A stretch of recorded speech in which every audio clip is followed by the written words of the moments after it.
Very good morning, good afternoon, good evening, in whichever time you are watching my channel, that is Vijay Upreti Sikkim. र हामीले विस्तारै रूपमा इलेक्ट्रोस्ट्याटिक्सको सब टपिक्सहरू cover गर्दैछौँ र हामी कहाँ पुगेको थियौँ भन्दाखेरि electric field due to a point चार्जको बारेमा पढ्दै थियौँ है। एउटा कुनै पनि पोइन्ट चार्जले है यसलाई के भनिन्छ, सोर्स चार्ज भनिन्छ, जसलाई क्यापिटल क्यू ले म डिनोट गर्छु है। र एउटा सर्टन डिस्टेन्समा त्यो डिस्टेन्स चाहिँ आर हो भनेदेखिलाई है, यहाँनिर टेस्ट चार्ज आयो भनेदेखिलाई यसले कति इलेक्ट्रिक फिल्ड, यो सोर्स चार्जले चाहिँ कति इलेक्ट्रिक फिल्ड यता टेस्ट चार्जमा माथि ल्याउँथ्यो भनेर हामीले पढेको छौँ है। त्यो चाहिँ कसरी दिन्छ, electric field is equals to 1/4 pi epsilon naught हैन, source charge divided by square of the distance. यो कुरो हामीलाई याद आएकै कुरा हो।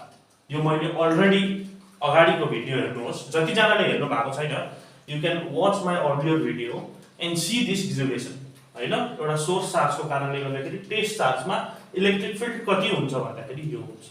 तर अब यो पोइन्ट चार्ज नभएर चाहिँ यस्तो खालको स्थिति पैदा हुन्छ है। के हुन्छ भन्दाखेरि चाहिँ एउटा तपाईकोमा लामो कन्डक्टिङ वायर हुन्छ है,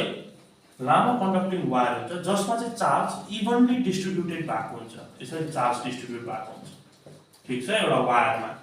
अब यो वायरको कारणले गर्दाखेरि चाहिँ एउटा सर्टन डिस्टेन्समा तपाईलाई इलेक्ट्रिक फिल्ड नाप्नुहुन्छ हैन। यो पोइन्टमा, पोइन्ट पी मा, ड्यू टु दिस वायर तपाईले यो पोइन्टमा इलेक्ट्रिक फिल्ड नाप्नु पर्ने हुन्छ। र यसरी चार्ज यहाँ चाहिँ डिस्ट्रिब्युटेड भएको छ, लिनियर डिस्ट्रिब्युसन अफ चार्ज भन्छ यसलाई। लिनियरली के भएको छ, लिनियर डिस्ट्रिब्युसन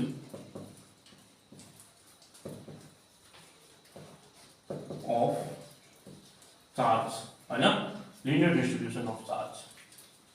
र यो लिनियर डिस्ट्रिब्युसन अफ चार्जको कारणले गर्दाखेरि यो पोइन्टमा हामीले के गर्नु पर्यो, इलेक्ट्रिक फिल्ड नाप्नु पर्ने हुन्छ, ठीक छ।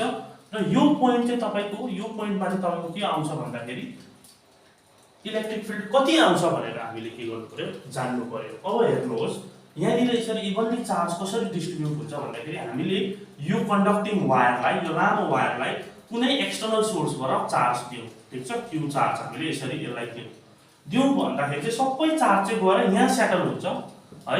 र सबै चार्ज यहाँ सेटल हुन्छ र रिपेल भएर चाहिँ यो के हुन्छ, फेरि डिस्ट्रिब्युट हुन्छ र सबैको डिस्टेन्स बराबर जबसम्म पुग्दैन तबसम्म रिपेल हुन्छ। र एउटा पोइन्टमा पुगेर यो इक्विलिब्रियम भएर चाहिँ यसको र यसको डिस्टेन्स बराबर, यसको र यसको डिस्टेन्स बराबर, त्यो पाराले यो इभनली डिस्ट्रिब्युट हुन्छ। यो तल फेदमा आउँछ पहिला, त्यहाँबाट यो रिपेल हुन्छ, त्यहाँबाट यो डिस्ट्रिब्युटेड हुन्छ। डिस्ट्रिब्युट भएपछि चाहिँ इभनली डिस्ट्रिब्युट भएर बस्छ। र यसको कारणले गर्दाखेरि चाहिँ चार्ज चाहिँ हामीले पहिला जुन चाहिँ पोइन्ट चार्ज है, इलेक्ट्रिक फिल्ड कसरी निकाल्थ्यौँ भन्दाखेरि चाहिँ 1/4 पाई एप्सिलन नट है, source charge divided by R square थियो। अब सोर्स चार्ज चाहिँ हाम्रो योनिर के हो, यो हो। र यसलाई चाहिँ हामीले के गर्नु सक्दैनौँ, क्यू गर्नु सक्दैनौँ, यो सोर्स चार्ज यो लेख्नु सक्दैनौँ। किन भन्दाखेरि यसले पनि यो पोइन्टमा इलेक्ट्रिक फिल्ड दिइरहेको छ, यो चार्जले पनि यो पोइन्टमा दिइरहेको छ, यसले पनि दिइरहेको छ, यसले पनि दिइरहेको छ, गर्दाखेरि यो के छ, सीमादेखि बाहिर छ।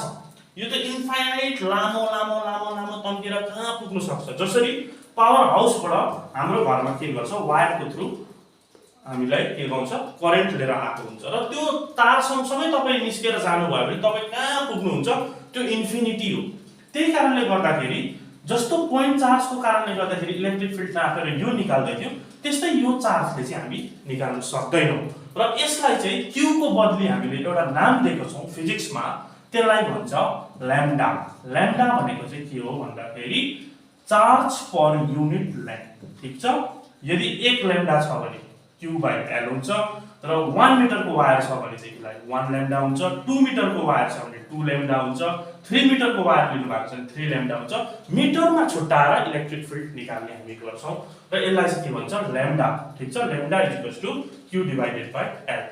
र हामीले अब सबैको कारणले निकाल्न सक्दैन भनेदेखिलाई हामी यो डिस्टेन्सलाई कन्सिडर गरौँ जो dl डिस्टेन्स छ र यसको कारणले गर्दाखेरि यहाँनिर के गर्छ इलेक्ट्रिक फिल्ड हामी मेजर गर्छौं जो चाहिँ ठीक छ dq हुन्छ हो हैन इलेक्ट्रिक फिल्ड यो पोइन्टमा ठीक छ dl को कारणले गर्दाखेरि हामीले के गर्नु छ इलेक्ट्रिक फिल्ड निकाल्नु छ र त्यसलाई चाहिँ म के भन्छु de हैन इलेक्ट्रिक फिल्ड अब यो पोइन्ट चार्ज भयो मैले छुट्याएपछि त्यही कारणले गर्दाखेरि d अफ e चाहिँ मेरो कति हुन्छ इज इक्वल्स टु 1/4 पाइ एप्सिलन नट यो हुन्छ र q को बदली चाहिँ मैले अब के लेख्नु पर्यो भन्दाखेरि लैम्डा इन्टु l है यहाँ यो फर्मुलाबाट यो इक्वेसन 1 मान्यो भने यसबाट हेर्नुस् त q को बदली के निक्लिन्छ लैम्डा इन्टु l निस्किन्छ नि यो क्रस मल्टिप्लिकेसन हुन्छ त्यही कारणले गर्दाखेरि lambda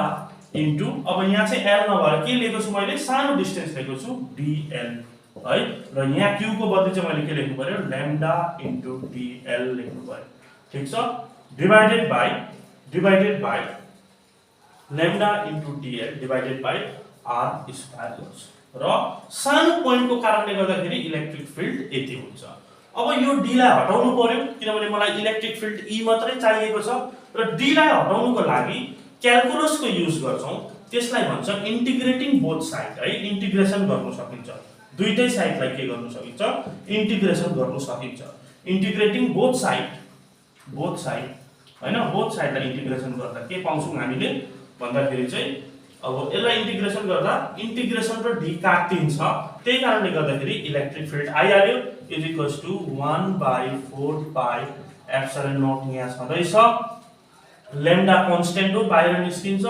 integration of d of l by r square र इन्टिग्रेसन चाहिँ कुन चाहिँ हुन्छ भन्दाखेरि यो डल्लै लेन्थमा त्यही कारण l र यसरी हामीले लिनियर चार्ज डिस्ट्रिब्युसन भएको इलेक्ट्रिक फिल्ड चाहिँ यो कन्सेप्ट लाएर हामीले बुझ्न सक्छौं धन्यवाद र उसै गरी हामी अब सेकेन्ड टपिक सरफेस डिस्ट्रिब्युसन पनि पढ्ने छौं र त्यो चाहिँ मेरो नेक्स्ट भिडियोमा आउँछ लिनियर चार्ज डिस्ट्रिब्युसन चाहिँ तपाईहरुले बुझिराख्नुहोस् लिनियर चार्ज डिस्ट्रिब्युसनको कारणले गर्दाखेरि इलेक्ट्रिक फिल्ड कसरी आउँछ भन्दाखेरि पहिला पोइन्ट चार्जको कारणले गर्दाखेरि इलेक्ट्रिक फिल्ड यति थियो त्यो मैले डिराइभ गराइदिएकै थिए र यसलाई चाहिँ हामी डल्लै q मान्न सक्दैनौं यसलाई चाहिँ फिजिक्समा लैम्डा मान्छौं लैम्डा भनेको चाहिँ चार्ज पर युनिट लेन्थ हो अब यहाँनिर चार्ज कति हुन्छ भन्दाखेरि dl मान्छु लेकिन डल्लै सक्दिन dl मान्छु त्यसमा dq हुन्छ हो के हैन भनेपछि मेरो चार्ज भनेको चाहिँ यहाँबाट के हुन्छ lambda into l lambda into dl माने त्यो लगाइदिए r स्क्वायर लगाइदिए अब यो d हटाउनुको लागि के गरे इन्टिग्रेसन गर्दै बोथ साइडमा र यो इक्वेसनमा आयो लिनियर डिस्ट्रिब्युसन अफ चार्जको कारणले गर्दाखेरि चाहिँ इलेक्ट्रिक फिल्ड पोइन्टमा चाहिँ यति हुँदैछ सो नोट इट